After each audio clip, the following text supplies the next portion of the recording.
Hello friends, welcome back to my channel. তো আজকে চলে এসেছি আর একটা নতুন রেসিপি নিয়ে। তো আশা করছি এই রেসিপিটা তোমাদের ভালো লাগবে। আর আজকে রেসিপিটা হচ্ছে পান্তুয়া। তো আজকে পান্তুয়াটা আমি কিভাবে বানাচ্ছি সেটা চলো তোমাদের সঙ্গে শেয়ার করি। প্রথমেই আমি এখানে হাফ কাপ ময়দা নিয়েছি আর নিয়েছি 1 কাপ আমুল দুধ। এবার দেব হাফ চামচ চিনি আর দেব হাফ চামচ বেকিং সোডা। এবার 2 চামচ মতো ঘি দিয়ে আমি ময়দা আর আমল দুধটাকে ভালো করে মাখিয়ে নেব। এবার আমি 2টো ডিম ভালো করে ফেটিয়ে নিয়ে এর মধ্যে দিয়ে দেব। এবার আমল দুধ আর ময়দার মিশ্রণটাকে আমি এই ডিমটা দিয়েই ভালো করে মাখিয়ে নেব। কোনো জল দেব না, সামান্য পরিমাণ ঘি বুলিয়ে নিয়ে তারপর ছোট ছোট করে গোল গোল লেচি কেটে নেব। তো বন্ধুরা, আমি কিন্তু এখানে সবকটাই মিষ্টি তৈরি করে নিয়েছি। এবার ভাজার পালা। তো চলো এবার আমি এগুলোকে ভেজে নিই। মিষ্টিগুলো ভাজার জন্য আমি একটা কড়াইয়ের মধ্যে বেশ খানিকটা তেল দিয়ে নেব। আর তেলটা গরম হতে হতে আমি আরেক সাইডে একটা কড়াইয়ের মধ্যে শিরাটা তৈরি করে নেব। তো শিরাটা তৈরি করার জন্য আমার প্রথমে 2 কাপ জল লাগবে। জলটা যখন গরম হয়ে আসবে তখন আমি এর মধ্যে হাফ কাপ চিনি দিয়ে দেব।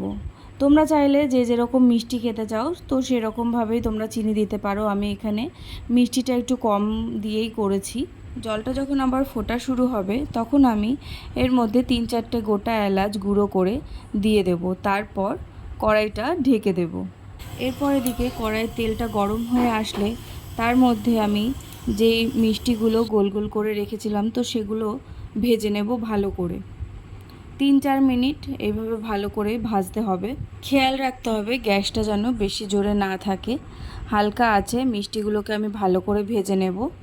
তো ভাজা কিন্তু হয়ে গেছে মিষ্টিগুলো। তোমরা চাইলে আর একটু ভাজা করতে পারো। আর আমার যেহেতু প্রথম, ওর জন্য আমি আজকে অল্প অল্পই ভেজেছি, বুঝতে পারিনি।